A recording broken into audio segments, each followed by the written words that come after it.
Hey David, just giving you a small video, or hopefully short, but it might not be. Just an update video of the progress being made. So hopefully the lighting's not is okay. Got 5 of the cups out. Just want to show you progress. It's not really, there's nothing wrong, and just showing you the radiator's been removed, water pump, fan, all this other stuff, and draining the coolant and flushing it through as I go. Got the cups here out. They are kind of hard to see, but the cups are missing on this side. And then I wanted to show you when I do the cups, what I do. It's going to be hard to do with one hand, so whether or not the video is helpful to you, I don't know. But first thing I do, though, I'll put this back. So I'll put a penny, just a penny in there, drop it in there. I got the first cup out, so we're starting on the second cup. Put a penny in there and shove it all the way down. This is because you don't want any of the brass. Brass is soft in comparison to everything else, especially in the combustion chamber. I'm sorry if I'm not getting this on video, but still, brass can scar up things, and so you don't want that in the combustion chamber. So you put a penny in there. Sorry again if you can't see anything. Put a penny in there so that you can essentially stop the stupid hose that's like right in the way. Anything from falling in the combustion chamber. So you just thread these little guys in there. I'm sure you've seen plenty of videos, but I know I would appreciate somebody showing me a progress video of work when I'm spending a good amount of money on things. So that's what I'm trying to do for you. So just gotta, you don't really have to torque these guys, these little bolts. They're just hand tightened because it just holds everything in place when you're trying to take the cups out. So it's not a big deal. Let me reposition.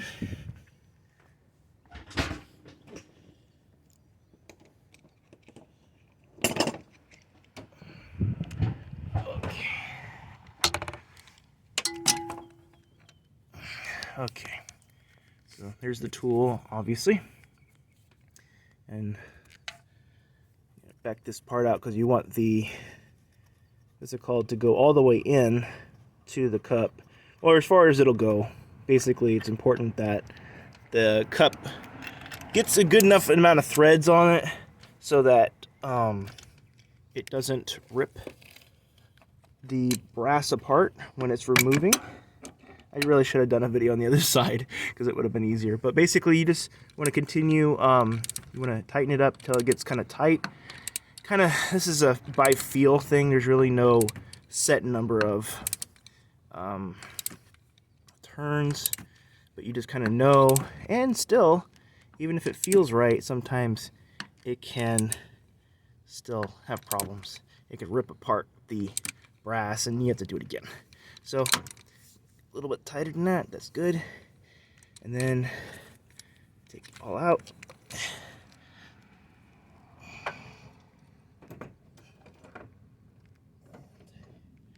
This is hard to do with the camera. Bottom this part out.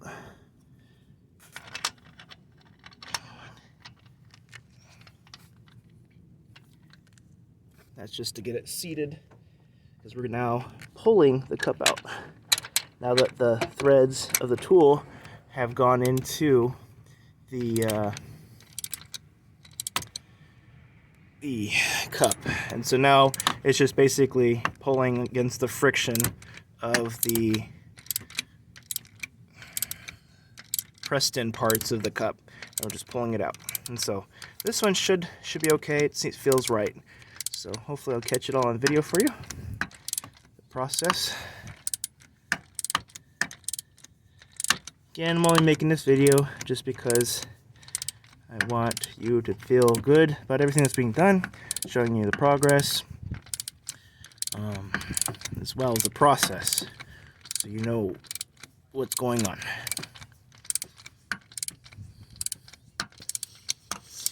Unfortunately, so far this repair has taken a little longer, and that's just because there's a lot of diesel in here. the flushing process will take a little longer. And as I talked to you on the phone, I could not pinpoint which cup was leaking, unfortunately. So that's annoying, but that's how it goes sometimes. And so obviously we're replacing all 8. It would have been nice to know which cup was a problem, but it's not possible. So once you get to a certain point, you know that it's good to go. You can turn it by hand and take the whole socket off, and then take these little guys out by hand. Of course, you see maybe an arrow in the video. It's just the tool has to point in a certain direction, otherwise it won't fit because of the valve springs. Sorry, my hand is in the way.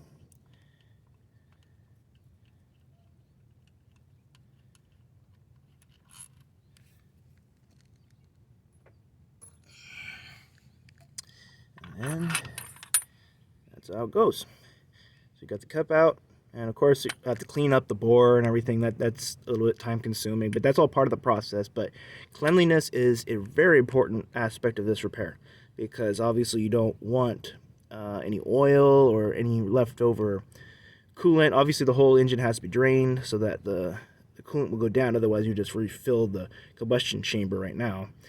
And of course, any residue or anything on there will prevent the Loctite sealant from sealing.